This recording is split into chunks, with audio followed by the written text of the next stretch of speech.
এমনি সময় হযরতে জিবরাইল এইভাবে দুইটা হাত বাড়াইয়া আমার আপনার নবীকে কোলে উঠাইছে, তাদের সামনে থেকে টান দিয়ে সরাইয়া নিয়ে আসছে। উহুদ পাহাড়ের মাঝামাঝি, নিচ থেকে দেখা যায় না এমন একটা জায়গায় নিয়ে জিবরাইল নবীরে কোলে লইয়া ডাকতেছে, ও উহুদের পাথর, উহুদের পাহাড় রে, দেখ যেই নবী না হইলে তোরা হইতে না, আমি হইতাম না, কুল কায়নাত হইতো না। এই নবীরে মারতে মারতে কি অবস্থা করেছে, নবী বেহুশ, জ্ঞান ফিরে না, একটু বিছানার ব্যবস্থা করে দে, আল্লাহর বন্ধুকে শোয়াইয়া রাখি। জিবরাইল বলেন, এই বলে ডাক দেওয়ার সঙ্গে সঙ্গে দেখি লম্বা একটা পাথর ফাইটা তুলার মতো নরম বিছানা হইয়া যায়। জিবরাইল এই বিছানার মধ্যে আমার আপনার নবীকে শোয়াইয়া মাথার পাশে বসে আছে, নবীজির জ্ঞান ফিরে না। অনেকক্ষণ পর নবীজি দুইটা চোখ খুলছে, ডান দিকে মাথা ফিরাইছে, বাম দিকে ফিরাইছে। জিবরাইল ডাকে, হুজুর আমি জিবরাইল আপনার মাথার পাশে। আমার নবী কান্দে, জিবরাইল আমার সাহাবীরা কই রে, আমার অবস্থা রে, আমার সাহাবীরা কই, আমার মন মানে না। জিবরাইল বলেন, ইয়া রাসূলুল্লাহ আপনার দান দান মোবারক শহীদ, মাথার লোহার টুপি ভেঙ্গে টুকরা ভিতরে, বেহুশ ছিলেন, উপরে নিয়ে আসলাম, সাহাবীদের খবর পরে নিবেন। হুজুর আমি জিবরাইল আপনার ব্যথার রিপোর্ট গুলো আল্লাহর দরবারে পৌঁছে দেওয়ার জন্য আমি অপেক্ষায় আছি। হুজুর বলুন দাঁত ভাঙ্গা ব্যথাগুলো কেমন লাগে, আমি আল্লাহর কাছে পৌঁছাবো। হুজুর বলুন মাথা ভাঙ্গা ব্যথা কেমন লাগে, আমি আল্লাহর কাছে পৌঁছাবো। আমার নবী কান্দে, জিবরাইল দাঁত ভাঙ্গা ব্যথা কেমন জিগাইলি, মাথা ভাঙ্গা ব্যথা কেমন জিগাইলি, আমার গুনাহগার উম্মতের ব্যথা কেমন রে জিগাইলি না। জিবরাইল শুনো, দাঁত ভাঙ্গা ব্যথা মাথা ভাঙ্গা ব্যথার চাইতে রে আমার গুনাহগার উম্মতের ব্যথা বেশি। যেই নবী এত ব্যথায় ব্যতীত হওয়ার পরেও নিজের ব্যথা গোপন করে উম্মতের ব্যথা প্রকাশ করে, বলুন এই নবীর কথাগুলো মানা আমাদের দরকার আছে কিনা? মানলে জান্নাতি, না মানলে দুজকি। মানলে আবু বকর, না মানলে আবু জাহেল। সোজা আওয়াজ, মানলে আবু বকর, না মানলে আবু জাহেল। আপনারা কি আবু বকর হবেন না আবু জাহেল হবেন? আবু বকর হইতে পারলে লাভ হবে না লস হবে? কিন্তু আবু বকর হইতে পারলে নবীর কথা মাইন্না হবেন না না মাইন্না? হায় হায়, নবীজির কথা আবু বকর কিভাবে যে মানতেন, অক্ষরে অক্ষরে মানতেন। আপনারা জানেন এটা পুরাণ কাহিনী, নবীজি হিজরত করবেন 6 মাস আগে বলছে, 6 মাস পরে ডাক দিয়া দেহে আবু বকর রেডি। আবু বকর তুমি ঘুমাও নাই? হুজুর 6 মাস আগে যে বলছিলেন তার থেকে 6 মাস পর্যন্ত একটা রাত্রেও আমি বিছানায় পিঠ লাগাই না। কিভাবে মানছে? আর আমরা সুদ ছাড়তে পারলাম না, ঘুষ ছাড়তে পারলাম না, মিথ্যা কথা ছাড়তে পারলাম না, মা বাবার সাথে বেঈমানি পারলাম না ছাড়তে, পারলাম না ক্ষেতের লাইল কাটা বন্ধ করতে, পারলাম না চুরি করা বন্ধ করতে, পারলাম না মানুষের সাথে ভালো ব্যবহার দেখাইতে। আল্লাহ বলছে নবীর কথা মানতেন। নবীর কথা মানলে আবু বকর, আপনারা কি সেই নবীর কথা মানতে রাজি আছেন? নবীজির পক্ষ থেকে 2টা চিঠি আপনাদের কাছে আমি রাখতে চাই, 2টা চিঠি নবীর পক্ষ থেকে। আচ্ছা বলুন, নবীর চিঠির দাম আসেনি? বাবা যুবক রে, আজকাল তো দিনে সমাজে দেখছি বন্ধুর সিডি আইলে বন্ধুর সিডি ফাইলে হ্যাঁ রাত্রে দিনে 4 বার করে পড়ে বন্ধুর সিডি, আর বান্ধবী বানাইলে তো হ্যাঁ দরজা বন্ধ করে পড়ে। কিন্তু নবী যে এত কষ্ট করে কতগুলো চিঠি আমাদেরকে দিয়ে গেলেন, একদিন তো নবীর সিডিটা কইলা বললেন না। 2টা চিঠি আপনাদের সামনে রাখলাম। একটা হলো কাফাবিল মাউতি ওয়াইজান, উম্মতেরা রে সবচেয়ে একটা ওয়াজ তোমাদের জন্য যথেষ্ট হবে, তোমার মৌতের কথাটা তুমি স্মরণ রাখো। যা কিছু জুড়াইছো, সই সম্পদ, টাকা পয়সা, কোটি কোটি টাকার মালিক, বাগান ভর্তি, বিল্ডিং ভর্তি, মার্কেট বানাইছো, বহুত কিছু রে উম্মত, কিন্তু তুমি যে মরে যাইবা এই খবর কি তোমার আছে? মইরা দেখো তোমার কিছু নাই, তোমার কিচ্ছু নাই। আচ্ছা বলুন, কোটি কোটি টাকার সম্পদ, মরার পরে আপনার কি আছে? বাস্তবে দেখেন বিদেশি কম্বল গায়ে দিয়ে জাজিম বক্স খাড়ে ঘুমাইছেন, আধা ঘন্টা পরে মৃত্যু হয়ে গেছে, ছেলে মেয়েরা খবর পাইছে বাবার মৃত্যু। বলুন বিদেশি কম্বলটা আপনার গায়ে রাখবে? যে জাজিম বক্স খাড়ে ঘুমাইছেন, বলুন রাত্র যতটাই বাজে এই বিছনাটার মধ্যে আপনারে রাখবে কিনা? ফলরে ফলরে না মানে সকাল হইবার আগে বারিন্দায় নিব, 10টা বাজবার আগে গোসলখানায় নিব, গোসল করাইয়া সাদা কাপড় পরাইয়া মসজিদের কোণার চারিপায়া খাটে শুয়াইয়া উঠানের মধ্যে রাখবো। বলুন সাদা কাফন পরে এই খাটের মধ্যে শুয়ার পরে এই জগতে আপনার আর কি আছে? বাবারে নবী বলছে একটা যথেষ্ট, মৃত্যুর কথাটা স্মরণ রাখো। কি রোজগার করে কি জমাইছো, একদিন ময়রা দেখো না তোমার কি আছে, ময়রা দেখো। ফুলাফান অনেক সময় কইলা হুজুর ময়রা আবার দেহুম কেমনে, ময়রা কেমনে দেখবেন? আসলে একটা ঘটনা, এটা কোরআন হাদিস না, বাস্তব থেকে বলছি, আপনাদের কষ্ট হইতাছে? বাস্তব একটা ঘটনা। এক বেচারা কোটি কোটি টাকার মালিক, বড় লোক, অনেক কিছু, হ্যাঁ, বাড়ির সামনে বসে বসে খালি গর্ব করে আমার মতো এই এলাকায় কার কি আছে, আমার মতো কার কি আছে, আমার যা আছে গ্রামে কার কি আছে। এটা ভাই ছিল মৌলবী, মৌলবী ছোট ভাই পিছাদা গিয়া কই ভাই সাহেব খালি কোন কার কি আছে আপনার মতো? আমি হিসাব করে দেখছি আপনার কিচ্ছু নাই। বড় ভাই তোরে মৌলবী বানাইলাম না, একটা ব্যাক কল বানাইলাম। আরে আমি যে আসন্ডাত বসি বিকালে, এই আসন্ডাত কয়েক গ্রাম জুড়ে আছে, আমার পুকুরে যে মাছ আছে এই মাছের পয়সা সারা গ্রামের আছে, বাড়িঘর তো রাজকীয় পরিবেশ, কি করছ তুই? মৌলবী আমার ব্যাক কল কইলেন, আচ্ছা সুযোগ পাইলে বুঝামু, আমি ব্যাক কল না আপনি ব্যাক কল। গত 14 বৈশাখে একটা ঘটনা গেছিল, জমিতে ধান বাইরে ছিল, ভিতরে চাউল নাই। এটা কি বাউনি আইসিন? সারা বাংলাদেশে ছিল এরকম, কোন কোন জমিতে ধান বাইরেছে ঠিক, ভিতরে চাউল নাই। কিন্তু এই বেচার তো অনেক জমি জমা। মৌলবী কো ভাই সাহেব আপনার অনেক জমি, ধান বলে বাইরেছে, ভিতরে চাউল নাই, একটু দেখুন দরকার না? হুনতাছি তো, গিয়া দেখে কি হই, ধান আছে চাইল নাই। ভাই সাহেব এই জমির তো কোনো দাম নাই, জমি আছে ভিতরে কিচ্ছু নাই, তের এটাতে কি করবেন? ঠিকই কইছো। অহন মৌলবী কো কিছুটা সাইজে আইছে। ভাই সাহেব আমি ব্যাক কল একটা কথা কইলে শুনবেন কি? শুনলে কমু কও। আপনি খেতের আইলো শুয়ে যাইবেন, আমি সাদা একটা চাদর দা আপনারে গুইরা কাছে বইয়া কান্দুম, আমার বড় বাইরে সাপে কেটে মাইরা লিছে, কিন্তু আমি না কোয়া পর্যন্ত আপনি উঠতারতেন না। কি হইব কইরা পরে বুঝছেন? ও যা তুই কইছস ছোট ভাই মৌলবী, দেখি কি হয়। চাদরটা ঘুরছে সাদা চাদর দিয়া, কান্তাছে মৌলবী কাছে বইয়া। মৌলবী কান্তাছে কাছে বইয়া, মৌলবী কি মিছা কথা কইব? আমার বাইরে সাপে কেটে লাইছি গো, বাইরে মাইরে লাইছে। লোকজন দৌড়াদৌড়ি করে, হায় হায় হায়, লোকটা কোটি কোটি টাকার মালিক ছিল, আজকা খেতে রাইলো বেরো লইছে। আরেকজনকে খালি খেতে রাইলো না, ও আজকা তো কবরও যাইবো একবারে খালি হাত, কিচ্ছু নি তার তো না। যে এই খালি কথাটাই কয় কবরে যাইবো খালি হাত। আচ্ছা এই ভদ্রলোক সব শুনতাছেনি? বাবারে মরার আগে ময়রা দেখো এই দেশে কি তোমার আছে। হগলে একটা কথাই কয় কবরে যাইবো খালি হাত। ছেলেরা ঢাকায় থাকে, বড় বড় অফিসার, গাড়ি লিয়া বাড়িতে বাবার মৃত্যুর খবর যায় কান্নাকাটি, চাচা আপনি কইছিলেন আমার বাবারে সাপে কাটছে। বাবারে আমি তো সাথেই ছিলাম। কে চাচা কে বাবা, সাপে কি হেডা চিনে? যারে সুযোগ পায় হেরেই মারে। আমি দরতারলাম না, মাইরা লাগতাম সাপেরে। চাচা দেহি বাবার মুখের কাপড়টা সরান একটু দেহি। মৌলবী মনে মনে কয় দেখলে তো গরত ফিরে মুগা। বাবা হুনো দেখ বাজে, আবার নিয়ে আবেগের ঠেলা নেই, বাবার শরীরে হাত দাও।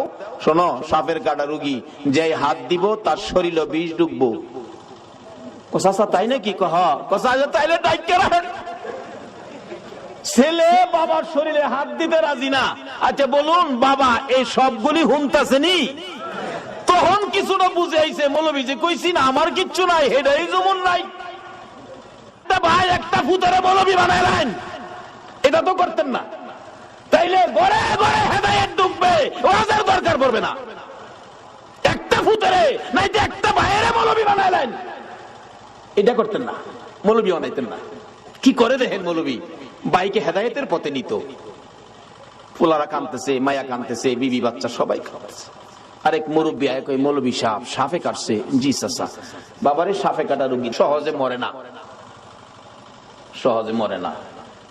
এদিকে আজকের মাহফিলের মাননীয় সভাপতি সাহেব আলহাজ নুরুল ইসলাম সিরাজি সাহেব আছেন। এরকম রুগী আসে তো, সাপে কাটা রুগী সহজে মরে না, বিষ নামাই তাহলে ভালোই যাবো না। এই মৌলবী কয় বিষ থাকলে নে নামাই তো, সিস্টেম তো করছি, বাইরে হেদায়েতের পথ দেখাইতাম। কথা চাচা আমি নিজেই যাই কবিরাজের কাছে, কবিরাজ সাপ মরছে না। ভাই খালি ক আমার কি নাই, আমার মতো কার কি আছে, বাইরে বুঝাইতাম, বাইরে যে কিচ্ছু নাই। নবী এই অজডই এই সিরিটাই তো আমরা দিয়া গেছে, কাফা বিল মাউতি ওয়াইজান, একটা ওয়াজ যথেষ্ট, মৃত্যুর কথাটা স্মরণ রাখো, মৃত্যুটাকে কাছে রাখো। কবিরাজ সাহেব 2-3 ফু দিয়া কইবেন এই বিষ এমনি নামান যাইতো না, একটা সিস্টেম করবেন। ও মৌলবী ফরাই আনছে, মৌলবী বলে ব্যাককল। মৌলবীও কয় ভাই কইছে কি করবো বড় ভাই, দেখি সিস্টেমে ফালাই আনি বাইরে বুঝাইতারি। 2-3 ফু দিয়া কইবেন এই বিষ নামান যাইতো না, একটা সিস্টেম করবেন আপনি। কবিরাজ সাহেব কি সিস্টেম? এইভাবে এইভাবে এইভাবে এইভাবে করবেন। মৌলবী ফরাই আনছে, কবিরাজ 2-3 ফু দিয়া কয় হাই হাই কত সাপ দেখছি, এই সাপ আর দেখছি না, এটা নামানের বিষ না। পোলারা ধরছে, বাবা আমার বাবারে বালা করেন, কোটি কোটি টাকার সম্পদ, কি করব আমরা সম্পদ দিয়ে, ভালো করেন। কবিরাজ কইতাছে বাবারে সম্পদ দিয়ে কি মৃত মানুষ ভালো করা যায়? তবে একটা সিস্টেম, ওই যে মৌলবী ফরাই আনছে। কি? বড় ছেলেকে কই, বড় ছেলে তো চাচা আমি, তুমি একটু তোমার বাবার পায়ের কাছে খাড়াও, আমি মাথার থেকে বিষ যাইরা আস্তে আস্তে পায়ে দানিয়া বাইর করবো, এই বিষ তোমার শরীরে গিয়ে উঠবো, তুমি মইরা যাইবা, তোমার বাবা ভালোই যাবো। বড় ছেলে কো চাচা যাইরেন না, যাইরেন না, আমি অফিসের হেড অফিসার, দায়িত্ব বেশি, বাবার মৃত্যুর খবরে তাড়াতাড়ি আইছি, বিকালে যাওন গা লাগবো, বাবার মাটি দিলে মাটি দেলাইন। বড় গুলা কি কইতাছে, বাবা হুনতাছে নিও, খালি হুনদে না, হুনে না, কান্দে। বড় ছেলে তোমার পড়ার খরচ চালানোর জন্য ফজরের নামাজ না পড়ে জমিতে কাজ করতে গেছি, হাইটা গেছি, রিকশায় উঠছি না, একটা জিনিস খাইতে মন চাইছে খাইছি না, তোমার পড়ার খরচ বাড়ানোর জন্য, খরচ রাখার জন্য আজকে তুমি বুঝি কও আমি রাজি না। মেজো ছেলে মাপসাই, ছোটরা কয় বাইয়ার যেখানে নাই আমি হ্যাঁ আছি নাই, আমি মেয়ে কাঁদতেছে, কি করবো কি করবো, বাবার বয়স হয়েছে, বাবা জাগা জাগা, বাড়ি অন্যি কাঁদতেছে, কানতে কানতে ভাঙ্গা হইরা যা। কবিরাজ সাহেব আমি থাইকা কি করবো, আমি মইরা যাবো, সব জায়গা আমি থাইকা কি করবো। কবিরাজ কো যাইবেন না আপনি? কহ তাইলে আপনি ভাওয়ার কাছে কারণ আপনি যাইবেন যখন বিষটা লইয়া যান, স্বামী বালক আপনি যান গা। রাহেন কবিরাজ যাইরেন না, দেখেন উনার হায়াত নাই, সাপে কাটছে, হায়াত থাকলে মৌলবীরে থুইয়া ইলারে কাটে গিল্লি গা, কাজী উনার হায়াত নাই, গেছে গা মারি দিলান, আমি জীবত লইয়া কয়দিন চলি।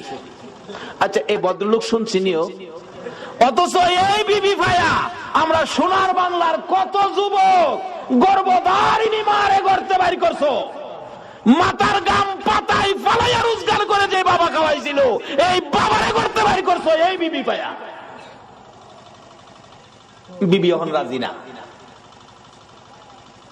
কত যুবক বিবি পাইয়া মা বাবারে কষ্ট, চাকরি পাইয়া বেতন পাইয়া আলাদা খায়, নতুন ঘর বানছে, জাজিম কিনছে, বক্স খাট বানাইয়া বিদেশি কম্বল গায়ে দিয়ে ঘুমায়, প্রচন্ড শীত, মা বাবা ভাঙ্গা ঘরে রে, শীতে মা বাবার ঘুম হয় না, মা জানালাটা খুইলা দেখে আব্দুর রহমান এত আরামের কম্বল গাই দিয়া ঘুমাইলি, মার খবর নিলি না, তোরা যেদিন আমার কুলে ছিলে রে, তোকে নিয়ে যখন আমি মা ঘুমের ঘরে ঘুমাইতাম, ডান দিকে যদি প্রস্রাব করে দিতি আমি তোরে বাম দিকে নিয়ে শোয়াইতাম, বাম দিকে যদি প্রস্রাব করে দিতি রে বাবা, আমি মা নিজে ভিজা জায়গায় শুইয়া রে তোরে আমি শুকনা জায়গায় রাখতাম, আজকে কম্বল গাই দিয়ে ঘুমাও, মার খবর নিলা না।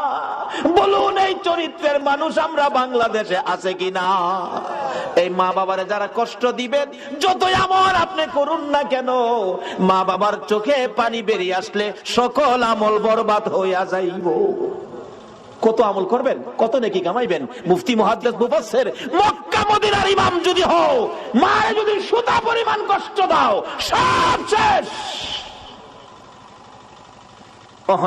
এই বিবি ভাইয়া কত মারে কত বাবারে কষ্ট দিছে। ওই দিন পত্রিকায় দেখি ছেলে বাবারে কাইতে লাইছে, খুন করে লাইছে, ডেমরার ঘটনা।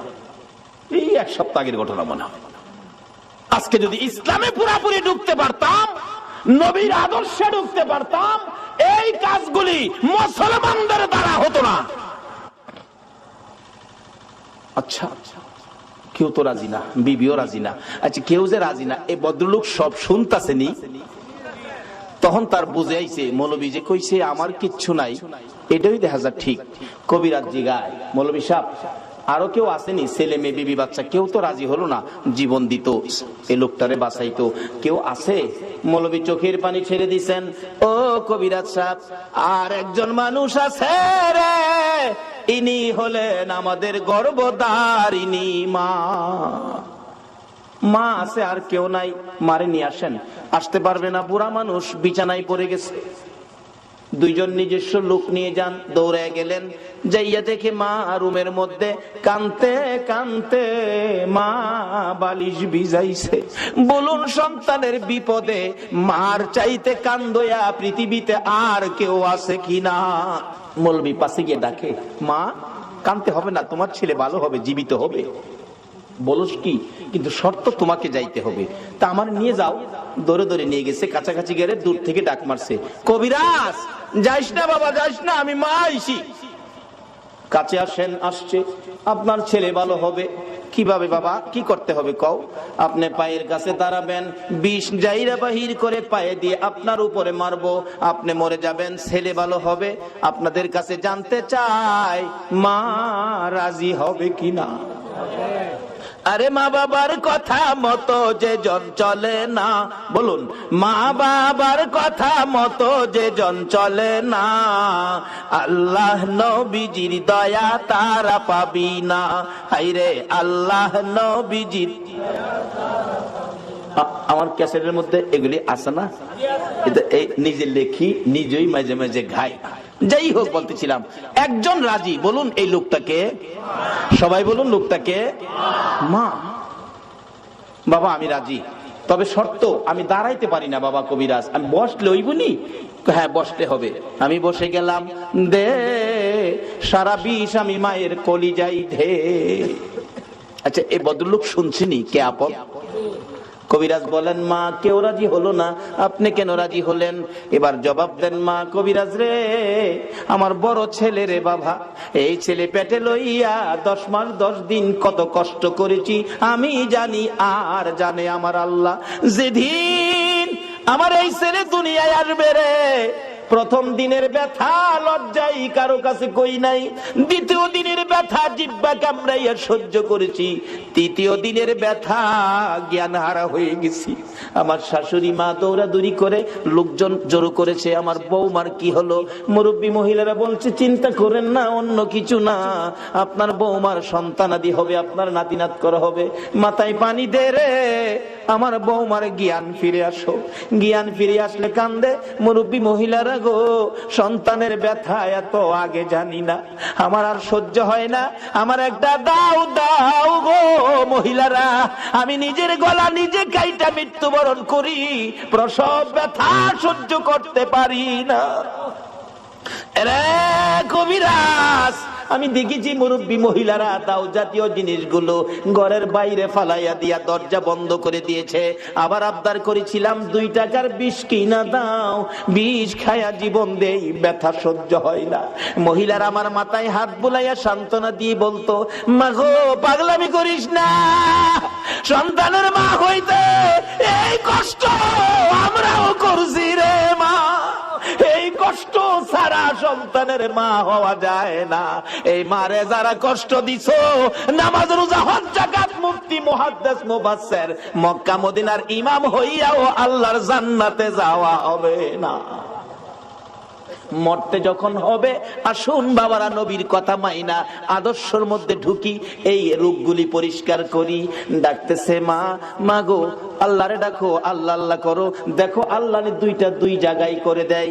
ওই মহিলা ডাকতেছে, কবিরাজ রে, ব্যথা অসহ্য, চিৎকার মারতাম আল্লাহ গো কইয়া।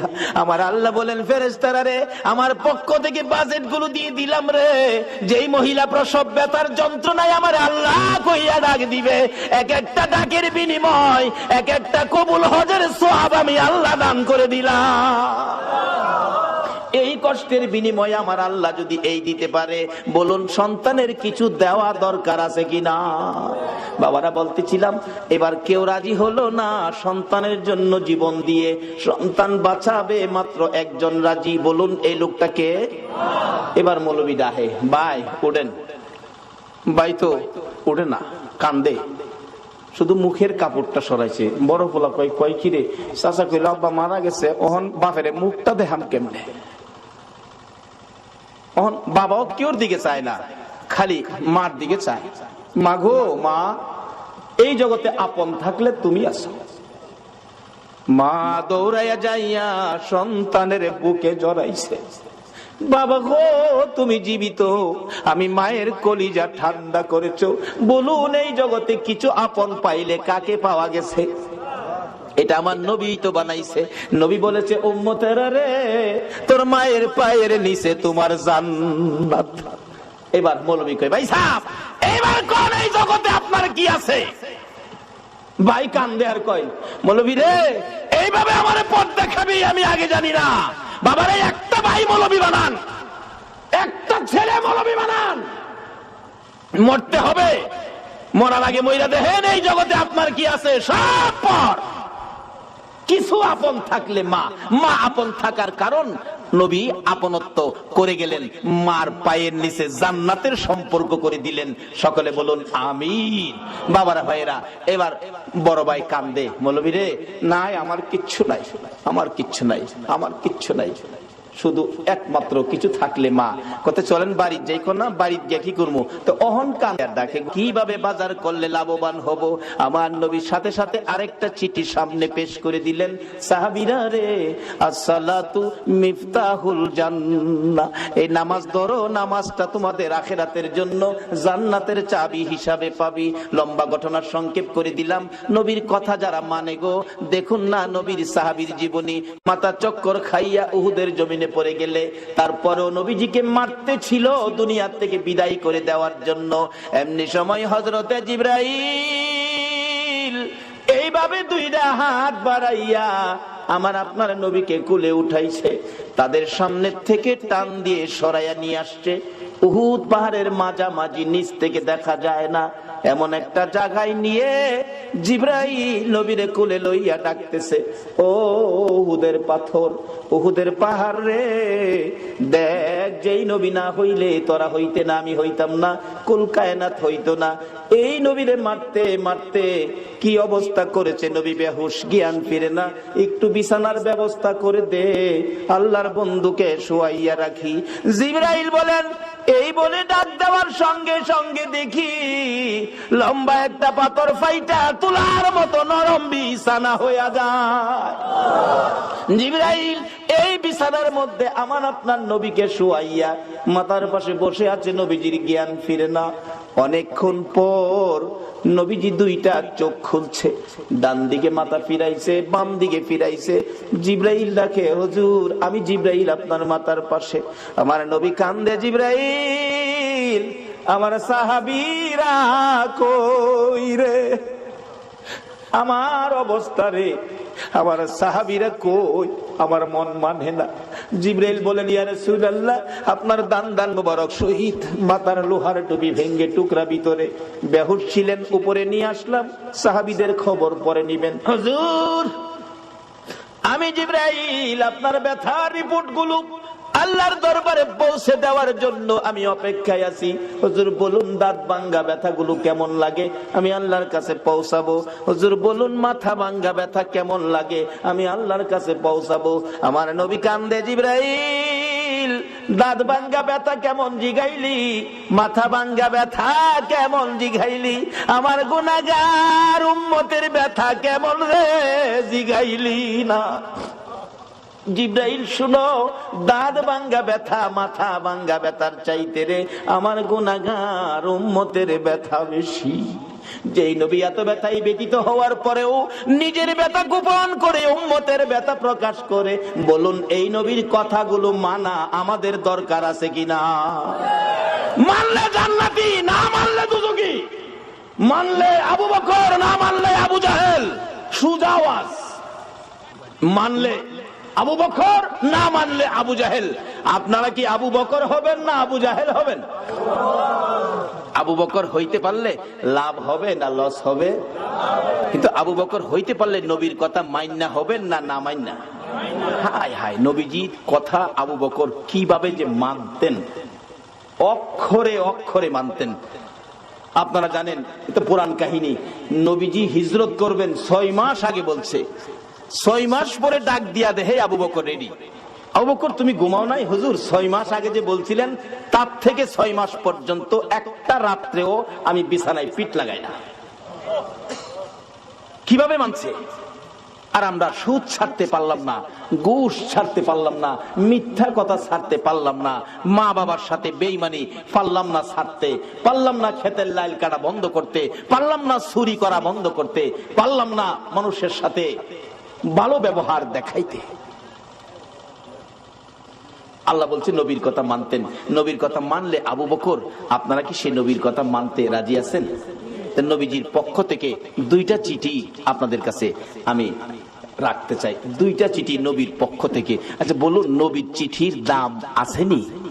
বাবা যুবক রে, আজকাল তো দিনে সমাজে দেখছি বন্ধুর সিডি আইলে বন্ধুর সিডি ফাইলে হ্যাঁ রাত্রে দিনে 4 বার করে পড়ে বন্ধুর সিডি, আর বান্ধবী বানাইলে তো হ্যাঁ দরজা বন্ধ করে পড়ে।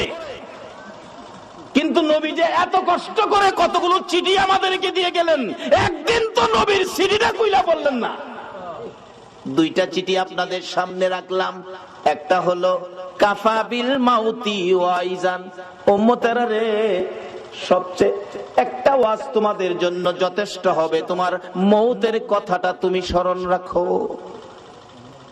যা কিছু জুড়াইছো, সই সম্পদ, টাকা পয়সা, কোটি কোটি টাকার মালিক, বাগান ভর্তি, বিল্ডিং ভর্তি, মার্কেট বানাইছো, বহুত কিছু রে উম্মত, কিন্তু তুমি যে মরে যাইবা এই খবর কি তোমার আছে?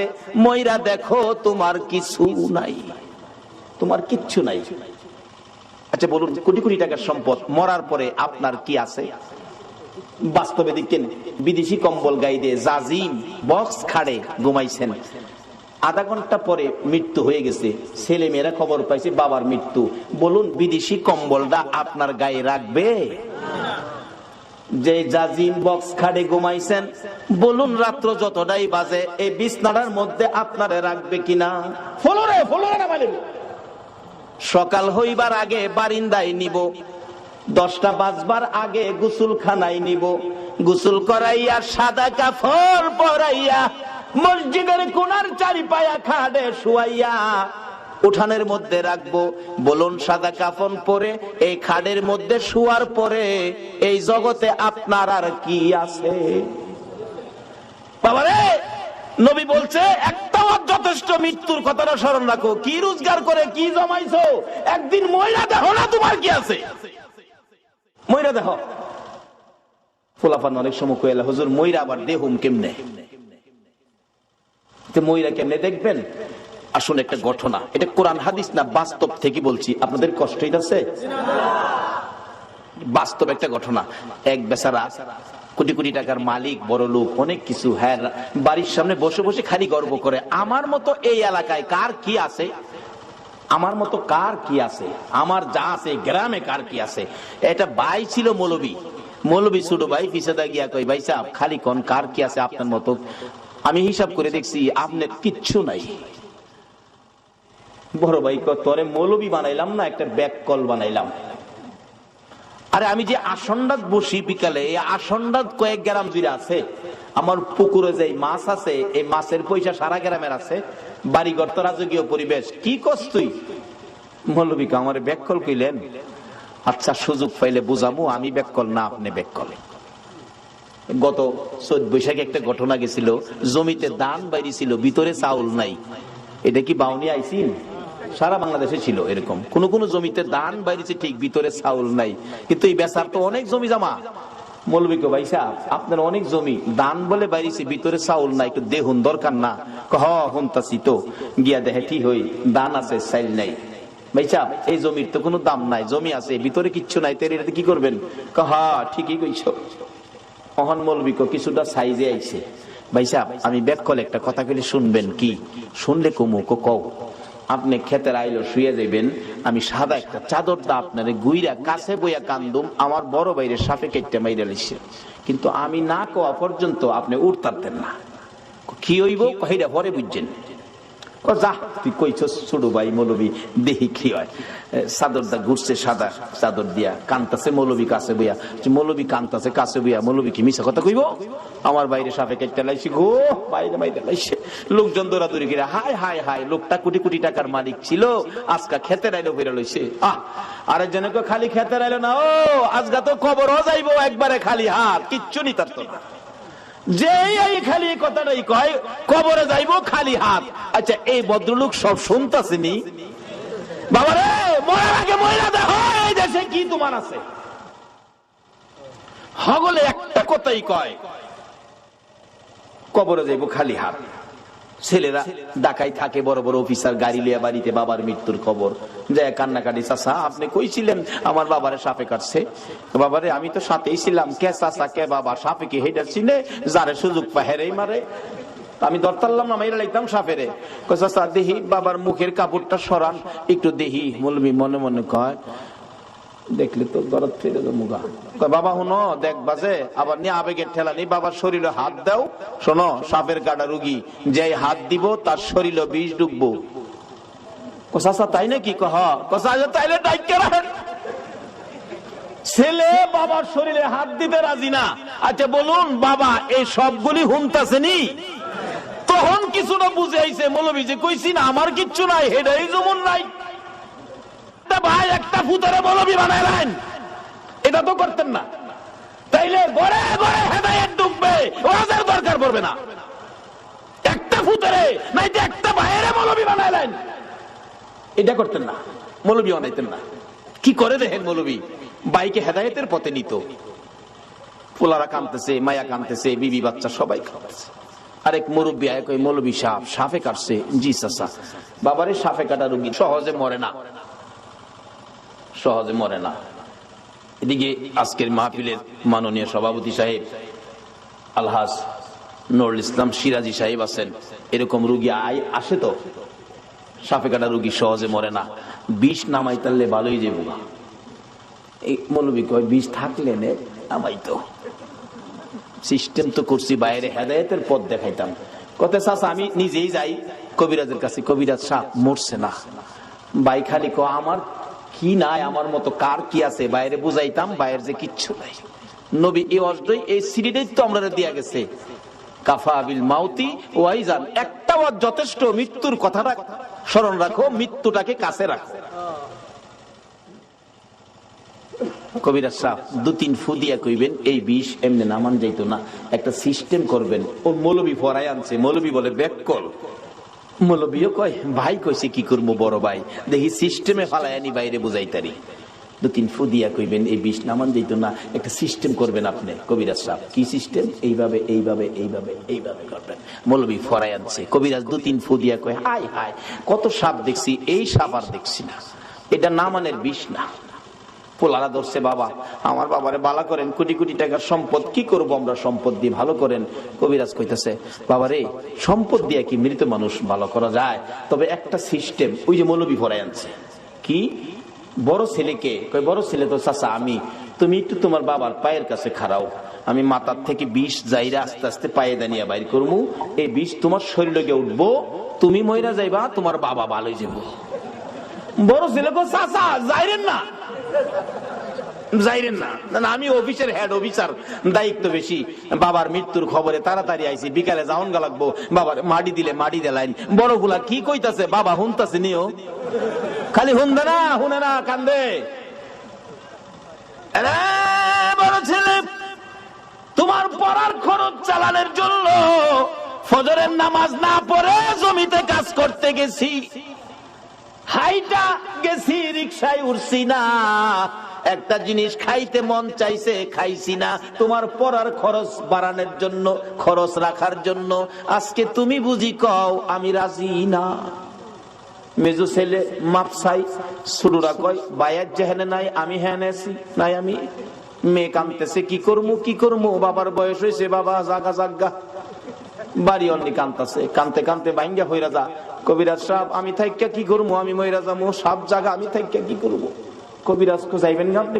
তাইলে আপনি ভাওয়ার কাছে কারণ আপনি যাইবেন যখন 20টা লইয়া যান, স্বামী বালক, আপনি যান গা। রাহেন কবিরাজ যাইবেন না। দেখেন উনার হায়াত নাই, সাপে কাটছে। হায়াত থাকলে মৌলবীরে থুইয়া ইলারে কাটে গেলি গা, কাজী উনার হায়াত নাই, গেছে গা মারি দিলাম, আমি জীবত লইয়া কয়দিন চলি।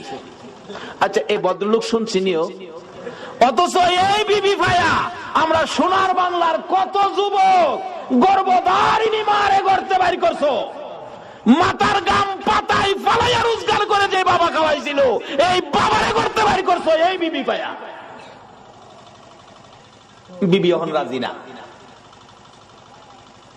কত যুবক বিবি পাইয়া মা বাবারে কষ্ট, চাকরি পাইয়া বেতন পাইয়া আলাদা খায়, নতুন ঘর বানছে, জাজিম কিনছে, বক্স খাট বানাইয়া বিদেশি কম্বল গায়ে দিয়ে ঘুমায়, প্রচন্ড শীত, মা বাবা ভাঙ্গা ঘরে রে, শীতে মা বাবার ঘুম হয় না।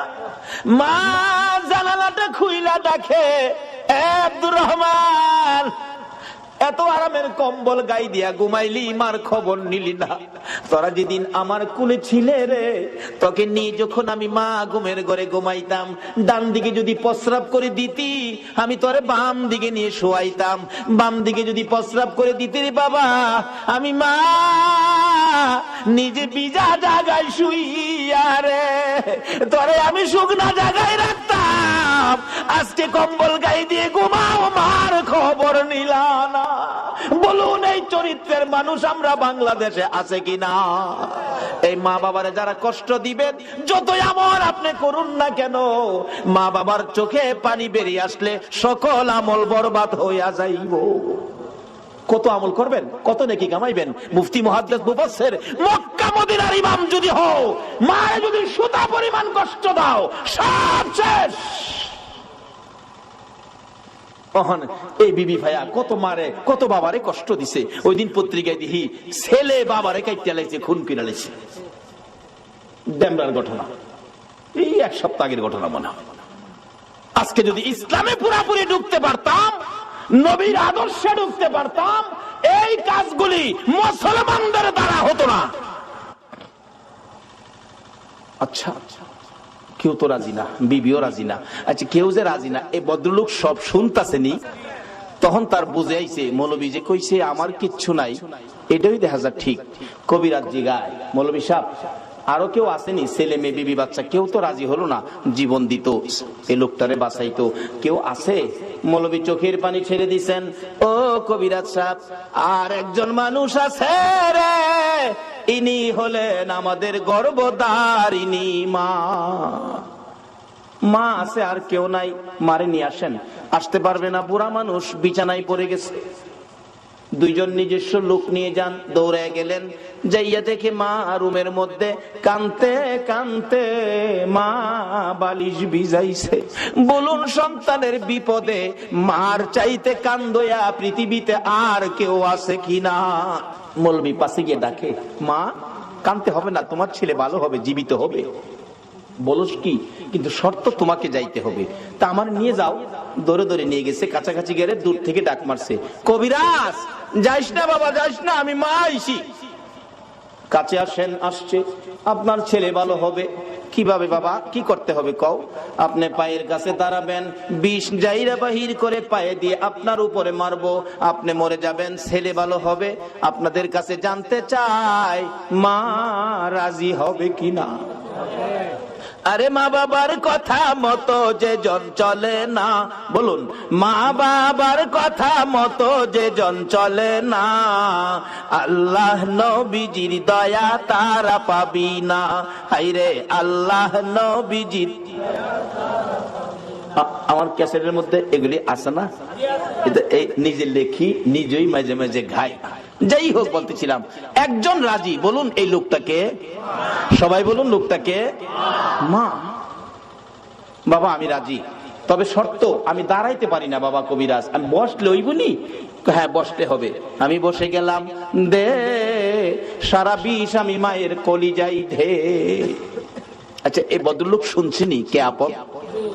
কবিরাজ বলেন, মা কেউ রাজি হলো না, আপনি কেন রাজি হলেন? এবার জবাব দেন, মা কবিরাজ রে, আমার বড় ছেলে রে বাবা, এই ছেলে পেটে লইয়া 10 মাস 10 দিন কত কষ্ট করেছি আমি জানি, আর জানে আমার আল্লাহ। যেদিন আমার এই ছেলে দুনিয়ায় আসবে রে, প্রথম দিনের ব্যথা লজ্জাই কারো কাছে কই নাই, দ্বিতীয় দিনের ব্যথা জিহ্বা কামড়াইয়া সহ্য করেছি, তৃতীয় দিনের ব্যথা জ্ঞান হারা হয়ে গেছি।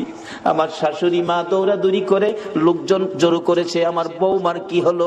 মুরব্বী মহিলারা বলছে, চিন্তা করেন না, অন্য কিছু না, আপনার বৌমার সন্তানাদি হবে, আপনার নাতি নাত করা হবে। মাথায় পানি দে রে, আমার বৌমার জ্ঞান ফিরে আসো। জ্ঞান ফিরে আসলে কান্দে মুরব্বী মহিলারা, গো সন্তানের ব্যথা এত আগে জানি না, আমার আর সহ্য হয় না, আমার একটা দাও দাও গো মহিলারা, আমি নিজের গলা নিজে কাইটা মৃত্যুবরণ করি, প্রসব ব্যথা সহ্য করতে পারি না। রে কবিরাজ, আমি দেখেছি মুরব্বী মহিলারা দাও জাতীয় জিনিসগুলো ঘরের বাইরে ফালাইয়া দিয়া দরজা বন্ধ করে দিয়েছে। আবার আবদার করেছিলাম 2 টাকার বিষ কিনা দাও, বিষ খায়া জীবন দেই, ব্যথা সহ্য হয় না। মহিলারা আমার মাথায় হাত বুলাইয়া সান্ত্বনা দিয়ে বলতো, মা গো পাগলামি করিস না, সন্তানের মা হইতে এই কষ্ট আমরাও করছি রে মা, এই কষ্ট ছাড়া সন্তানের মা হওয়া যায় না। এই মারে যারা কষ্ট দিছো, নামাজ রোজা হজ যাকাত মুফতি মুহাদ্দিস মুফাসসির মক্কা মদিনার ইমাম হইয়াও আল্লাহর জান্নাতে যাওয়া হবে না। মরতে যখন হবে, আসুন বাবারা নবীর কথা মাইনা আদর্শের মধ্যে ঢুকি, এই রোগগুলি পরিষ্কার করি। ডাকতেছে মা, মা গো আল্লাহরে ডাকো, আল্লাহ আল্লাহ করো, দেখো আল্লাহ 2টা 2 জায়গায় করে দেয়। ওই মহিলা ডাকতেছে, কবিরাজ রে, ব্যথা অসহ্য, চিৎকার মারতাম আল্লাহ গো কইয়া। আমার আল্লাহ বলেন, ফেরেশতারা রে, আমার পক্ষ থেকে বাজেট গুলো দিয়ে দিলাম রে, যেই মহিলা প্রসব ব্যথার যন্ত্রণায় আমার আল্লাহ কইয়া ডাক দিবে, এক একটা ডাকের বিনিময় এক একটা কবুল হজের সওয়াব আমি আল্লাহ দান করে দিলাম। এই কষ্টের বিনিময়ে আমার আল্লাহ যদি এই দিতে পারে, বলুন সন্তানের কিছু দেওয়া দরকার আছে কিনা? বাবারা বলতেছিলাম, এবার কেউ রাজি হলো না সন্তানের জন্য জীবন দিয়ে সন্তান বাঁচাবে, মাত্র একজন রাজি, বলুন এই লোকটাকে।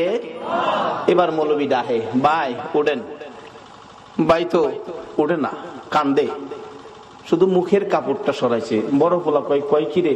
চাচা কইল, আব্বা মারা গেছে, ওহন বাপেরে মুখটা দেখাম কেমনে? ওহন বাবাও কেউর দিকে চায় না, খালি মার দিকে চায়। মা গো মা, এই জগতে আপন থাকলে তুমি আছো। মা দৌড়াইয়া যাইয়া সন্তানের বুকে জড়াইছে, বাবা গো তুমি জীবিত, আমি মায়ের কলিজা ঠান্ডা করেছো। বলুন এই জগতে কিছু আপন পাইলে কাকে পাওয়া গেছে? এটা আমার নবী তো বানাইছে। নবী বলেছে, উম্মতেরা রে, তোর মায়ের পায়ের নিচে তোমার জান্নাত। এবার মৌলবী কয়, ভাই সাহেব এবার কোন এই জগতে আপনার কি আছে? ভাই কান্দে আর কয়, মৌলবী রে, এইভাবে আমার পথ দেখাবি আমি আগে জানি না। বাবারে একটা ভাই মৌলবী বানান, একটা ছেলে মৌলবী বানান, মরতে হবে, মরার আগে মইরা দেখেন এই জগতে আপনার কি আছে। সব পর কিছু আপন থাকলে মা, মা আপন থাকার কারণ নবী আপনত্ব করে গেলেন, মার পায়ের নিচে জান্নাতের সম্পর্ক করে দিলেন। সকলে বলুন আমিন। বাবারা ভাইয়েরা, এবার বড় ভাই কান্দে, মৌলবী রে, নাই আমার কিচ্ছু নাই, আমার কিচ্ছু নাই, আমার কিচ্ছু নাই, শুধু একমাত্র কিছু থাকলে মা। কথা চলেন বাড়ির যাই, না বাড়ির গিয়ে কি করবো? তো অহন কান্দেন কেরে? বড় ভাই কান্দে আর ডাকে, গুনার বোঝা মাথায় লইয়া কান্দেছি, মাফ করে দাও মাবুদ আল্লাহ এলাহি। বাবারা 2টা চিঠি নবীর পক্ষ থেকে আপনাদের কাছে দেওয়ার কথা। একটা চিঠি হলো কাফা বিল মাউতি ওয়াইজান, মৃত্যুটাকে স্মরণ রাখো, যথেষ্ট ওয়াজের দরকার নাই। আরেকটা চিঠি হলো আমার নবী আপনাদের উদ্দেশ্যে দিয়েছে, আদ-দুনিয়া ও মাজরাতুল আখিরা, দুনিয়াটা হলো আখিরাতের বাজার। আমি আপনাদের কাছে জানতে চাই, নবীর চিঠি মাফিক, নবীর চিঠি হিসাব করে আখিরাতের জন্য কে কি বাজার করেছেন, কে কি রোজগার করেছেন। আমার নবী যেদিন বলেছে দুনিয়া আখিরাতের বাজার, সাহাবীরা জড়ো হইয়া প্রশ্ন করে, নবী গো, আমরা কিভাবে বাজার করলে লাভবান হব? আমার নবীর সাথে সাথে আরেকটা চিঠি সামনে পেশ করে দিলেন, সাহাবীরা রে, আসসালাতু মিফতাহুল জান্নাহ, এই নামাজ ধরো, নামাজটা তোমাদের আখিরাতের জন্য জান্নাতের চাবি হিসাবে পাবি। লম্বা ঘটনার সংক্ষেপ করে দিলাম। নবীর কথা যারা মানে গো, দেখুন না নবীর সাহাবীর জীবনী, মাথা চক্কর খাইয়া উহুদের জমিনে পড়ে গেলে তারপরেও নবীজিকে মারতে ছিল দুনিয়া থেকে বিদায় করে দেওয়ার জন্য। এমনি সময় হযরতে জিবরাইল এইভাবে দুইটা হাত বাড়াইয়া আমার আপনার নবীকে কুলে উঠাইছে, তাদের সামনে থেকে টান দিয়ে সরাইয়া নিয়ে আসছে। উহুদ পাহাড়ের মাঝামাঝি, নিচ থেকে দেখা যায় না এমন একটা জায়গায় নিয়ে জিবরাইল নবীরে কুলে লইয়া ডাকতেছে, ও উহুদের পাথর, উহুদের পাহাড় রে, দেখ, যেই নবী না হইলে তোরা হইতে না, আমি হইতাম না, কুল কায়নাত হইতো না। এই নবীরে মারতে মারতে কি অবস্থা করেছে, নবী বেহুশ, জ্ঞান ফিরে না, একটু বিছানার ব্যবস্থা করে দে, আল্লাহর বন্ধুকে শোয়াইয়া রাখি। জিবরাইল বলেন, এই বলে ডাক দেওয়ার সঙ্গে সঙ্গে দেখি লম্বা একটা পাথর ফাইটা তুলার মতো নরম বিছানা হইয়া যায়। জিবরাইল এই বিছানার মধ্যে আমার আপনার নবীকে শোয়াইয়া মাথার পাশে বসে আছে, নবীজির জ্ঞান ফিরে না। অনেকক্ষণ পর নবীজি দুইটা চোখ খুলছে, ডান দিকে মাথা ফিরাইছে, বাম দিকে ফিরাইছে। জিবরাইল ডাকে, হুজুর, আমি জিবরাইল আপনার মাথার পাশে।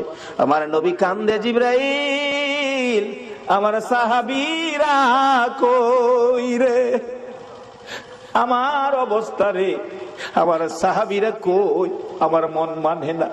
জিবরাইল বলেন, ইয়া রাসূলুল্লাহ, আপনার দান দান মোবারক শহীদ, মাথার লোহার টুপি ভেঙ্গে টুকরা ভিতরে, বেহুশ ছিলেন, উপরে নিয়ে আসলাম, সাহাবীদের খবর পরে নিবেন। হুজুর, আমি জিবরাইল আপনার ব্যথার রিপোর্ট গুলো আল্লাহর দরবারে পৌঁছে দেওয়ার জন্য আমি অপেক্ষায় আছি। হুজুর বলুন, দাঁত ভাঙ্গা ব্যথাগুলো কেমন লাগে, আমি আল্লাহর কাছে পৌঁছাবো। হুজুর বলুন, মাথা ভাঙ্গা ব্যথা কেমন লাগে, আমি আল্লাহর কাছে পৌঁছাবো। আমার নবী কান্দে, জিবরাইল, দাঁত ভাঙ্গা ব্যথা কেমন জিগাইলি, মাথা ভাঙ্গা ব্যথা কেমন জিগাইলি, আমার গুনাহগার উম্মতের ব্যথা কেমন রে জিগাইলি না। জিবরাইল, শুনো, দাঁত ভাঙ্গা ব্যথা মাথা ভাঙ্গা ব্যথার চাইতে রে আমার গুনাহগার উম্মতের ব্যথা বেশি। যেই নবী এত ব্যথায় ব্যতীত হওয়ার পরেও নিজের ব্যথা গোপন করে উম্মতের ব্যথা প্রকাশ করে, বলুন এই নবীর কথাগুলো মানা আমাদের দরকার আছে কিনা? মানলে জান্নাতি, না মানলে দুজকি, মানলে আবু বকর, না মানলে আবু জাহেল। সুজাওয়াজ, মানলে আবু বকর, না মানলে আবু জাহেল। আপনারা কি আবু বকর হবেন না আবু জাহেল হবেন? আবু বকর হইতে পারলে লাভ হবে না লস হবে? কিন্তু আবু বকর হইতে পারলে নবীর কথা মাইন্না হবেন না না মাইন্না? হায় হায়, নবীজির কথা আবু বকর কিভাবে যে মানতেন, অক্ষরে অক্ষরে মানতেন। আপনারা জানেন, এটা পুরাণ কাহিনী।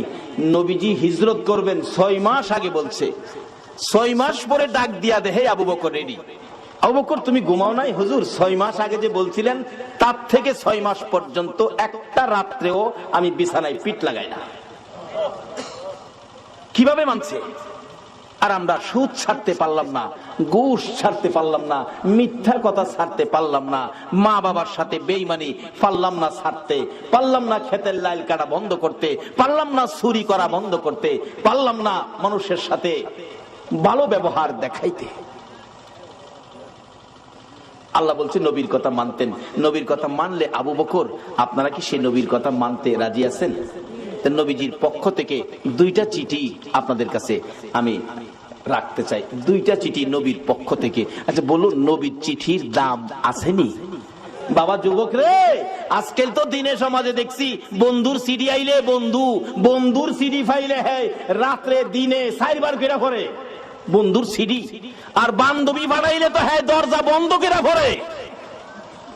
কিন্তু নবী যে এত কষ্ট করে কতগুলো চিঠি আমাদেরকে দিয়ে গেলেন, একদিন তো নবীর সিডিটা কইলা বললেন না। 2টা চিঠি আপনাদের সামনে রাখলাম। একটা হলো কাফাবিল মাউতি ওয়াইজান, উম্মতেরা রে সবচেয়ে একটা ওয়াজ তোমাদের জন্য যথেষ্ট হবে, তোমার মৌতের কথাটা তুমি স্মরণ রাখো। যা কিছু জুড়াইছো, সয় সম্পদ, টাকা পয়সা, কোটি কোটি টাকার মালিক, বাগান ভর্তি, বিল্ডিং ভর্তি, মার্কেট বানাইছো, বহুত কিছু রে উম্মত, কিন্তু তুমি যে মরে যাইবা এই খবর কি তোমার আছে? মইরা দেখো তোমার কিছু নাই, তোমার কিচ্ছু নাই। আচ্ছা বলুন, কোটি কোটি টাকার সম্পদ, মরার পরে আপনার কি আছে? বাস্তবে দেখেন, বিদেশি কম্বল গায়ে দিয়ে জাজিম বক্স খাড়ে ঘুমাইছেন, আধা ঘন্টা পরে মৃত্যু হয়ে গেছে, ছেলে মেয়েরা খবর পাইছে বাবার মৃত্যু। বলুন বিদেশি কম্বলটা আপনার গায়ে রাখবে?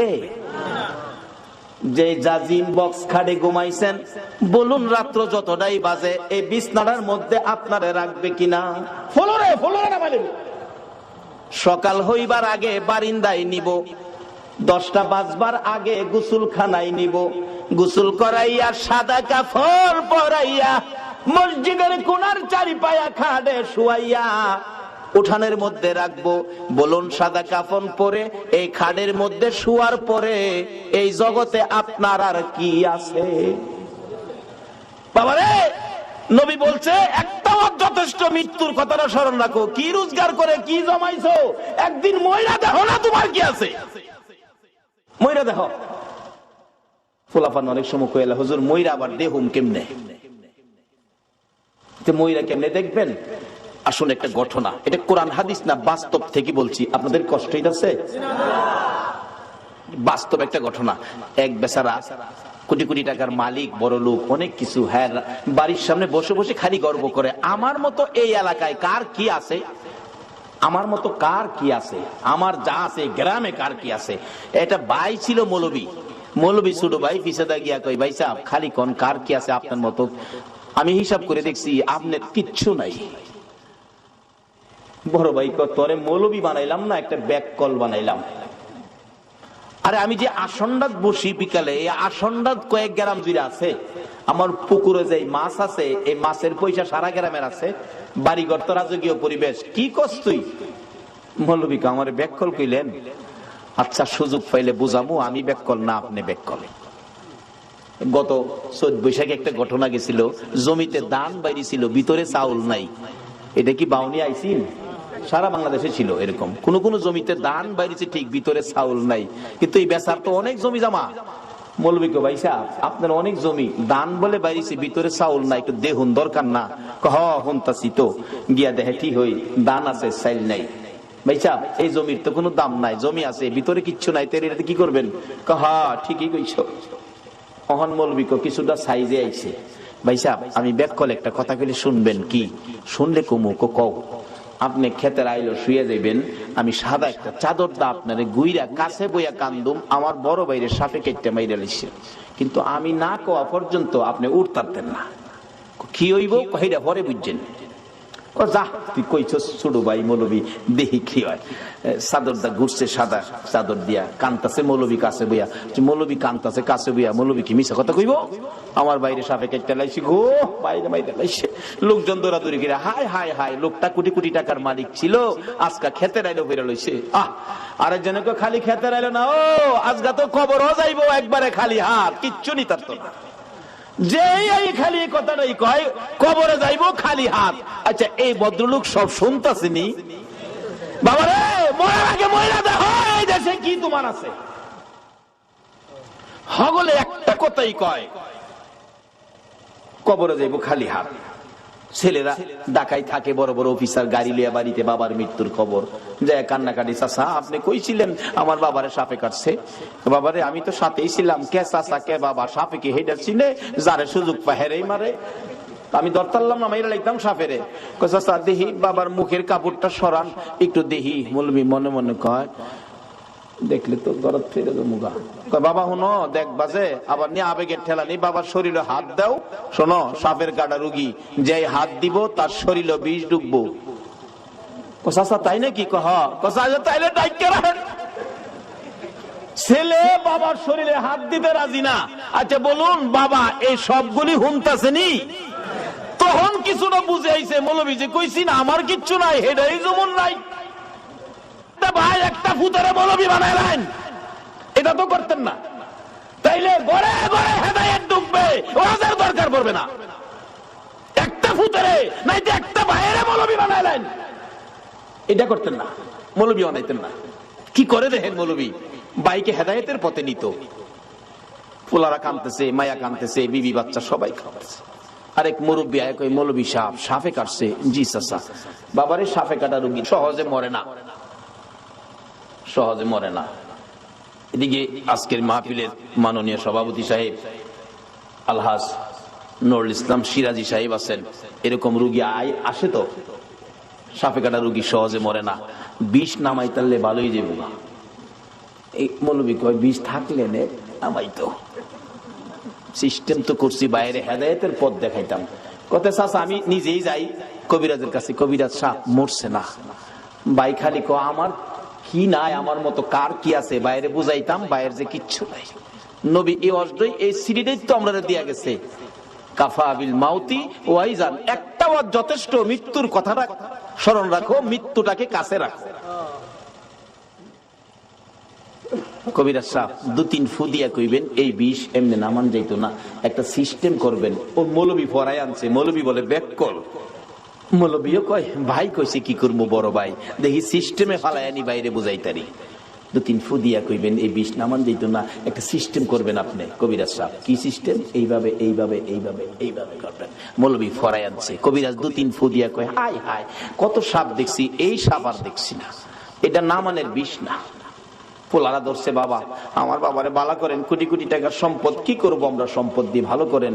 কবিরাজ কইতাছে বাবারে সম্পদ দিয়ে কি মৃত মানুষ ভালো করা যায়? তবে একটা সিস্টেম, ওই যে মৌলবী ফরাই আনছে। কি?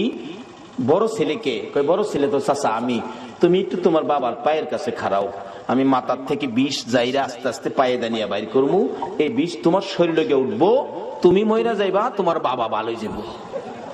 বড় ছেলে কো চাচা যাইরেন না, যাইরেন না, আমি অফিসের হেড অফিসার, দায়িত্ব বেশি। বাবার মৃত্যুর খবরে তাড়াতাড়ি আইছি, বিকালে যাওন গা লাগবো, বাবার মাটি দিলে মাটি দেলাইন। বড় গুলা কি কইতাছে, বাবা হুনতাছে নিও, খালি হুনবে না, হুনে না, কান্দে। বড় ছেলে তোমার পড়ার খরচ চালানোর জন্য ফজরের নামাজ না পড়ে জমিতে কাজ করতে গেছি, হাইটা গেছি, রিকশায় উঠছি না, একটা জিনিস খাইতে মন চাইছে খাইছি না, তোমার পড়ার খরচ বাড়ানোর জন্য, খরচ রাখার জন্য। আজকে তুমি বুঝি কও আমি রাজি না। মেজো ছেলে মাপসাই, ছোটরা কয় বাইয়ার যেখানে নাই আমি হ্যাঁ আছি নাই আমি।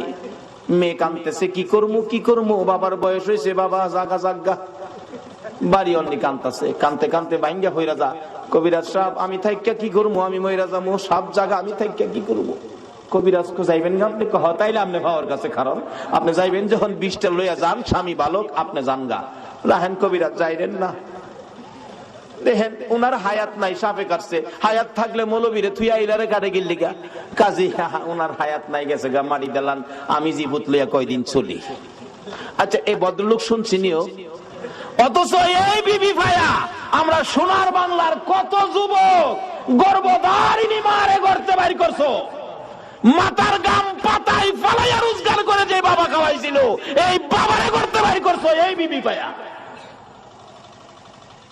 বিবি এখন রাজি না।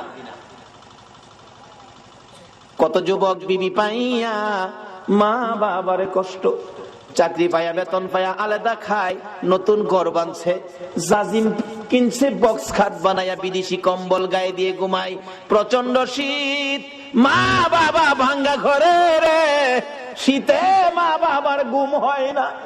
মা জানালাটা খুইলা ডাকে, আব্দুর রহমান এত আরামের কম্বল গাই দিয়া ঘুমাইলি, মার খবর নিলি না। তোরা যেদিন আমার কুলে ছিলে রে, তোকে নিয়ে যখন আমি মা ঘুমের ঘরে ঘুমাইতাম, ডান দিকে যদি প্রস্রাব করে দিতি, আমি তোরে বাম দিকে নিয়ে শোয়াইতাম। বাম দিকে যদি প্রস্রাব করে দিতি রে বাবা, আমি মা নিজে ভিজা জায়গায় শুইয়া রে তোরে আমি শুকনা জায়গায় রাখতাম। আজকে কম্বল গায়ে দিয়ে ঘুমাও, মার খবর নিলা না। বলুন এই চরিত্রের মানুষ আমরা বাংলাদেশে আছে কিনা? এই মা বাবারে যারা কষ্ট দিবেন, যতই আমল আপনি করুন না কেন, মা বাবার চোখে পানি বেরিয়ে আসলে সকল আমল বরবাদ হইয়া যাইব। কত আমল করবেন, কত নেকি কামাইবেন? মুফতি মুহাদ্দিস মুফাসসির মক্কা মদিনার ইমাম যদি হও, মায়ে যদি সুতা পরিমাণ কষ্ট দাও, সব শেষ। এই বিবি ভাইয়া কত মারে কত বাবারে কষ্ট দিছে। ওই দিন পত্রিকায় দেখি ছেলে বাবারে কাইটা লাইছে, খুন কিনা লাইছে। ডেমরার ঘটনা, এই এক সপ্তাহ আগের ঘটনা মনে হয়। আজকে যদি ইসলামে পুরাপুরি ঢুকতে পারতাম, নবীর আদর্শে ঢুকতে পারতাম, এই কাজগুলি মুসলমানদের দ্বারা হতো না। আচ্ছা, কেউ তো রাজি না, বিবিও রাজি না। আচ্ছা, কেউ যে রাজি না, এই ভদ্রলোক সব শুনতাছেনি। তখন তার বুঝে আইছে, মৌলবী যে কইছে আমার কিচ্ছু নাই, এটাই দেখা যায় ঠিক। কবিরাজ জিগায়, মৌলবী সাহেব আরো কেউ আসেনি? ছেলে মেয়ে বিবি বাচ্চা কেউ তো রাজি হলো না, জীবন দিত, এই লোকটারে বাঁচাইতো, কেউ আছে? মৌলবী চোখের পানি ছেড়ে দিছেন, ও কবিরাজ সাহেব আর একজন মানুষ আছে রে, ইনি হলেন আমাদের গর্ভধারিণী মা। মা আছে, আর কেউ নাই, মারে নিয়ে আসেন। আসতে পারবে না, বুড়া মানুষ বিছানায় পড়ে গেছে। দুইজন নিজস্ব লোক নিয়ে যান, দৌড়ে গেলেন, যাইয়া দেখে মা রুমের মধ্যে কানতে কানতে মা বালিশ ভিজাইছে। বলুন সন্তানের বিপদে মার চাইতে কান্দয়া পৃথিবীতে আর কেউ আছে কিনা? মৌলবী পাশে গিয়ে ডাকে, মা কানতে হবে না, তোমার ছেলে ভালো হবে, জীবিত হবে। বলস কি, কিন্তু শর্ত তোমাকে যাইতে হবে। তা আমার নিয়ে যাও। দৌড়ে দৌড়ে নিয়ে গেছে, কাছাকাছি গেলে দূর থেকে ডাক মারছে, কবিরাজ যাইস না বাবা, যাইস না, আমি মা আইছি। কাছে আসেন, আসছে, আপনার ছেলে ভালো হবে। কিভাবে বাবা, কি করতে হবে কও? আপনি পায়ের কাছে দাঁড়াবেন, বিষ জাইরা বাহির করে পায়ে দিয়ে আপনার উপরে মারবো, আপনি মরে যাবেন, ছেলে ভালো হবে। আপনাদের কাছে জানতে চাই মা রাজি হবে কিনা? আরে মা বাবার কথা মতো যে জন চলে না, বলুন মা বাবার কথা মতো যে জন চলে না, আল্লাহ নবীজির দয়া তারা পাবি না। হাইরে আল্লাহ নবীজির। আমার ক্যাসেটের মধ্যে এগুলি আছে না, নিজে লেখি, নিজেই মাঝে মাঝে গাই। যাই হোক, বলতেছিলাম একজন রাজি। বলুন এই লোকটাকে, সবাই বলুন লোকটাকে মা। বাবা আমি রাজি, তবে শর্ত আমি দাঁড়াইতে পারি না বাবা কবিরাজ, আমি বসলে ওইবনি। হ্যাঁ বসতে হবে। আমি বসে গেলাম, দে সারা বিষ আমি মায়ের কলিজাই ধে। আচ্ছা, এই ভদ্রলোক শুনছেনি কে আপন? কবিরাজ বলেন, মা কেউ রাজি হলো না, আপনি কেন রাজি হলেন?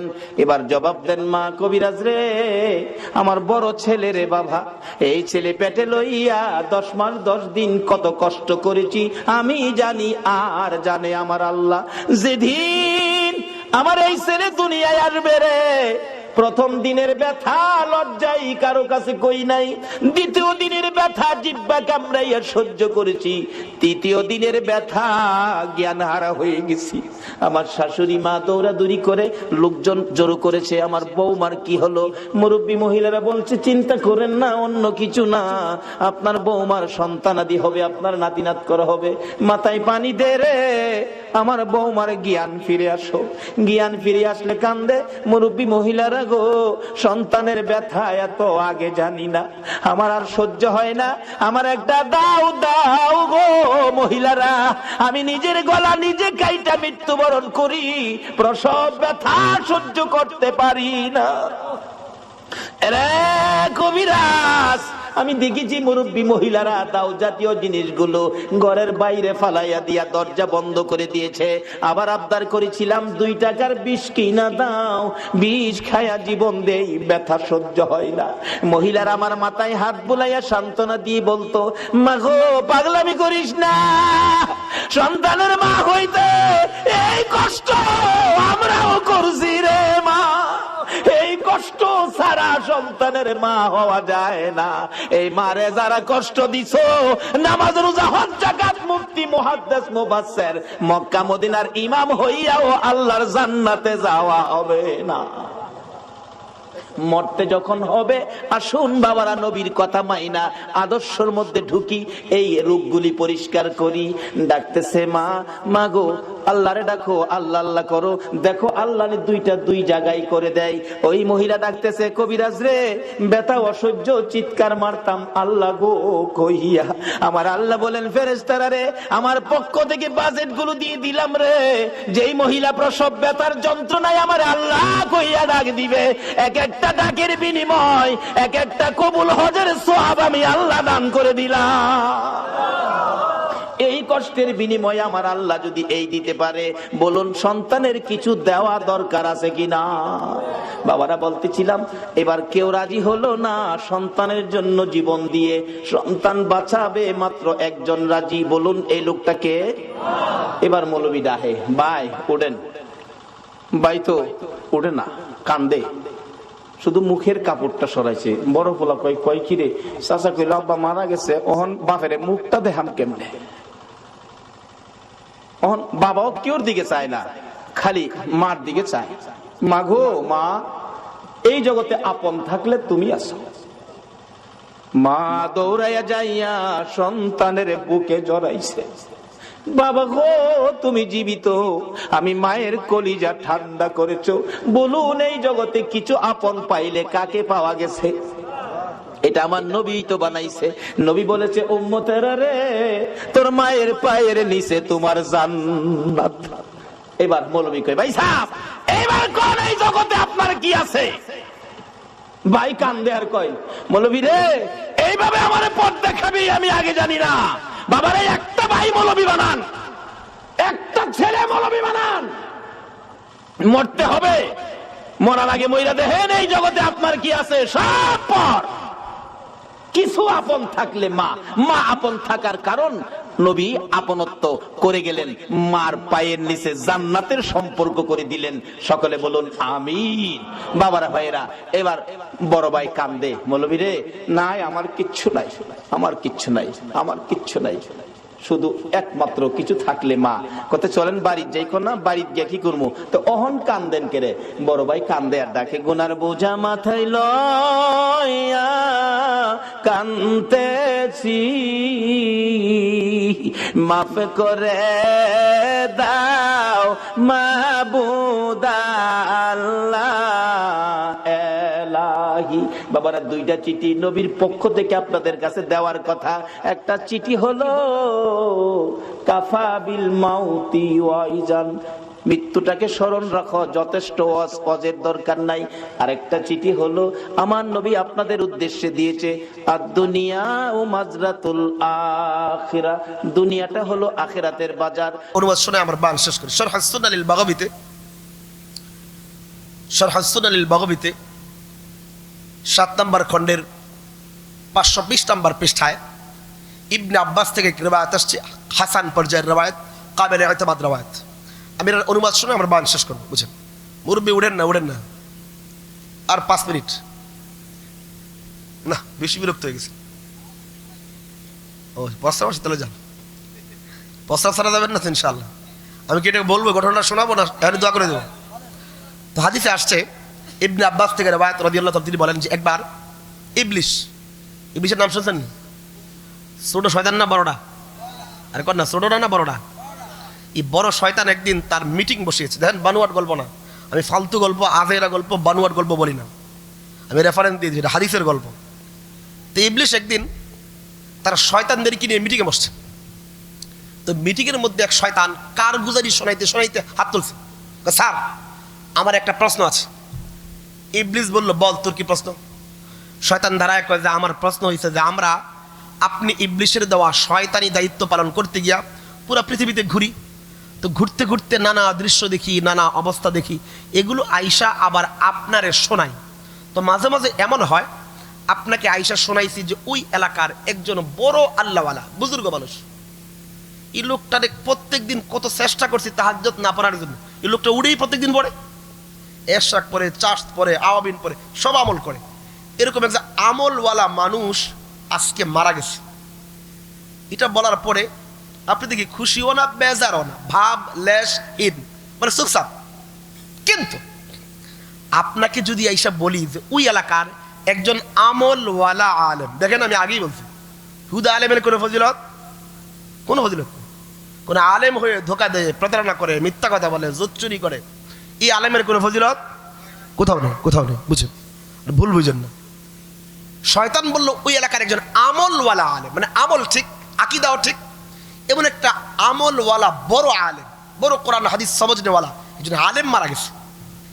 এই কথা শুই না আপনি ইবলিশ দাঁড়ায়া লাফাইতে থাকেন, খুশিতে নাচতে থাকেন। কারণ কি? আল্লাহওয়ালা বুজুর্গরা তসবিহ বেশি পড়ে, জিকির বেশি করে, তাহাজ্জুদ বেশি পড়ে, আর হুজুররা সকালবেলা উঠেই বসে পড়াইতে, তো তসবিহ কম পড়ে, জিকির কম করে, তাহাজ্জুদ কম পড়ে, তো আলেমরা তো আমল কম করে।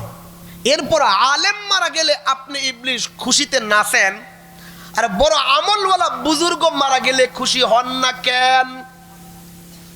শয়তানের প্রশ্ন কি বুঝছেন? শয়তানের প্রশ্ন শুই না ইবলিশ কয় দেখ, এই প্রশ্নের উত্তর যদি আমি তোকে মুখে মুখে বলি তো ঘোড়ার ডিম কিচ্ছু বুঝবি না, এই জন্য এই উত্তর আমি তোরে চোখে চোখে দেখাবো, চোখে চোখে দেখাবো। চল আমার সাথে একটু বাহিরে গাছতে বের হই। গাছতে বের হওয়া বুঝেন নি কিছু? তাবলিগের জীবনে না গেলে কেমনে বুঝবেন? মাঝে মাঝে যাইবেন, সময় দিবেন, তাহলে বুঝবেন। গাছতে বের হওয়া আবার একটু ঘুরতে বের হওয়া। তো ইবলিশ বলে চলো আমরা একটু ঘুরতে বের হই। তো বেরিস, হাঁটতে হাঁটতে এক জায়গায় গিয়ে দেখে এক আল্লাহর ওলি নফল নামাজ পড়তেছে। নফল নামাজের সালাম ফিরানোর পরে ইবলিশ মানুষের সুরত ধরে ওই আল্লাহর ওলির কাছে গিয়া প্রশ্ন করছে, আল্লাহর ওলি আমার একটা ছোট্ট প্রশ্ন আছে। আল্লাহর ওলি বললেন বলো তোমার কি প্রশ্ন? ইবলিশ কয় আমার প্রশ্ন হইছে আল্লাহ চাইলে কি এই বিশাল পৃথিবীটাকে একটা ছোট্ট ডিমের ভিতরে ঢুকাইতে পারবেন? ইবলিশের প্রশ্ন কি বুঝছেন? যে আল্লাহ কি অত বড় দুনিয়া এমন ছোট্ট একটা ডিমের মধ্যে ঢুকাইতে পারবেন? এই প্রশ্ন শুই না ওই আল্লাহর ওলির সিনাই তো এলেম ছিল না, কিছুক্ষণ চুপ করে থাইকা কয় না এইটা সম্ভব না। এটা কি না? কারণ অত বড় দুনিয়া আবার ডিমের মধ্যে ঢুকবে কেন? ইবলিশ কিচ্ছু বলে নাই, চুপচাপ ওই মজলিস থেকে বাইরে গেছে। বাইরে গিয়া যে শয়তান প্রশ্ন করছিল ওটা ধরছে, আহাম্মক তাকায় দেখ, এত বড় আল্লাহর ওলি সিরায় কোরআন হাদিসের এলেম না থাকার কারণে একটা ছোট্ট কুফুরি কথা বইলা জিন্দগির সব আমল যে ধ্বংস হয়ে গেছে ওই বুজুর্গের কোনো খবরই নাই। বুঝতে পারি নাই? বুজুর্গের কোনো খবর, ছোট্ট একটা কুফুরি কথা বলেছে, জিন্দগির সব যে ধ্বংস হয়ে গেছে আমির সাহেবের কোনো খবর, কোনো খবরই নাই। এবার ইবলিশ বলে শোন, আমি কেন ওই সকল কোরআনওয়ালা হাদিসওয়ালা মোল্লা মৌলবী আলেম মরলে খুশি হই তোর একটু দেখাই। তো হাঁটতে হাঁটতে গেছে এক মাদ্রাসায়, গিয়ে দেখে এক আলেম পড়াশোনা শেষ করায়া ছাত্রদের সাথে গল্প করতেছে। কাছে গিয়া ইবলিশ মানুষের সুরতে গিয়ে বলল হুজুর আমার একখান ছোট্ট প্রশ্ন। ওই আলেম বললেন বলো তোমার কি প্রশ্ন? ইবলিশ বলল আমার প্রশ্ন হলো আল্লাহ তাআলা চাইলে কি এই বিশাল পৃথিবীকে একটা ছোট্ট ডিমের মধ্যে ঢুকাইতে পারবেন? প্রশ্ন শুই না ওই আলেম নির্দ্বিধায়, নিঃসংকোচে, দ্বিধাহীন চিত্তে, ব্যর্থহীন ভাষায় পরিষ্কার শব্দে বলে দিলেন আল্লাহ চাইলে অবশ্যই পারবেন। আল্লাহ চাইলে অবশ্যই। ইবলিশ কয় হুজুর কেমনে কেমনে? অত বড় পৃথিবী, ডিম দেখি আমার ছোট্ট, তো অত ছোট্ট ডিমের ভিতরে একটা ঘরই তো ঢুকবে না, তো আল্লাহ অত বড় দুনিয়া তিনি কেমনে ডিমের মধ্যে ঢুকাবেন? আমাদের বিবেক মানে না, বুদ্ধি মানে না, আমাদের যুক্তি মানে না, তো যুক্তিহীন কথা, বিবেক বিরুদ্ধ কথা। কেমনে আল্লাহ ঢুকাবেন ছোট্ট ডিমের মধ্যে? ওই আলেম বললেন, রাখ, যুক্তি রাখো, বিবেক রাখো। আল্লাহ কোরআনে বলেছেন, সূরা ইয়াসিনে বলেছেন, ইন্নামা আমরুহু ইদা আরাদা শাইআন আইয়াকুলা লাহু কুন ফায়াকুন। আল্লাহ বলেন, বান্দা, আমি আল্লাহ কোনো কিছু করতে হলে, কোনো কিছু ইজাদ আনতে হলে আমি আল্লাহ কোনো মেহনত করি না, কোনো মুজাহাদা করি না, কোনো মশাক্কাত করি না।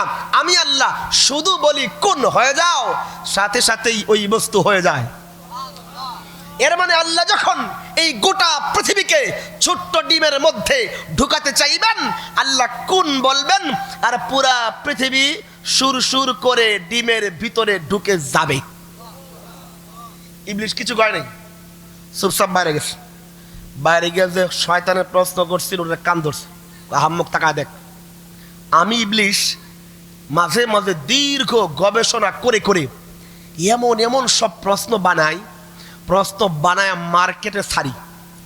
এই প্রশ্নের উত্তর বের করতে গিয়া কত ইমানদার ইমান হারা হয়ে যায়, কত মুমিন মুরতাদ হয়ে যায়, কত মুসলমান সংশয়বাদী হয়ে যায়, এদিকেও না এদিকেও না, লিবারেল হয়ে যায়। আমার এই সকল প্রশ্নের উত্তর বের করতে গিয়ে বিবেক মানে না, বুদ্ধি মানে না, তো এরা নাস্তিক হয়, কেউ মুরতাদ হয়ে যায়, কেউ সংশয়বাদী হয়ে যায়। এরকম কাজগুলো আমি শয়তান করি, ইবলিশ করি। কিন্তু আমার এই প্রশ্নগুলো